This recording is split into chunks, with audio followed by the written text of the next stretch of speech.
Magandang araw sa inyong lahat at welcome sa aking channel. Bumisita ang cast ng FPJ's Batang Quiapo sa pangunguna ni Primetime King Coco Martin sa Blessed Family Home Care at National Children's Hospital upang magbigay ng mga regalo at kaunting kasiyahan sa senior citizens at mga bata nitong Sabado ng umaga. Kasama ni Coco sa nasabing makabuluhang ganap ang mag-amang Senator Lito Lapid at Mark Lapid, Miss Lorna Tolentino na nagdiriwang ng kanyang kaarawan ngayong araw na ito, Sugar Ray, The Mammoth Estroso at marami pang iba. Sadyang may gininto ang puso at kabutihang loob ang ating kapamilang si Coco Martin. Kaya naman hanga sa kanya ang maraming Pilipino.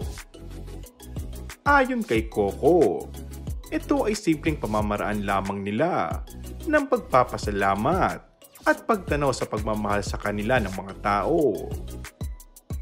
Kasabay ng kanilang charity event, ay ipinagdiriwang din ng veteranang aktres na si Lorna Tolentino ang kanyang ika-62 kaarawan ngayong araw.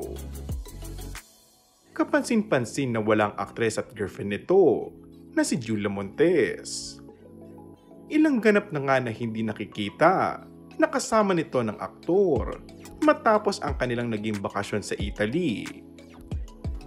Ayon sa ilan, ay baka umiiwas lamang ito sa mga intriga at tanong ng mga press tungkol sa kanila ni Coco Martin, lalo pat naglabasan kamakailan ang ilan sa mga kuha kung saan sweet na sweet ang dalawa at hindi mapagkakaila na espesyal ang namamagitan sa kanila. And that's all for our today's video. Kung bago ka lang sa aking channel ay mag-subscribe at pindutin na rin ang notification bell. Maraming salamat!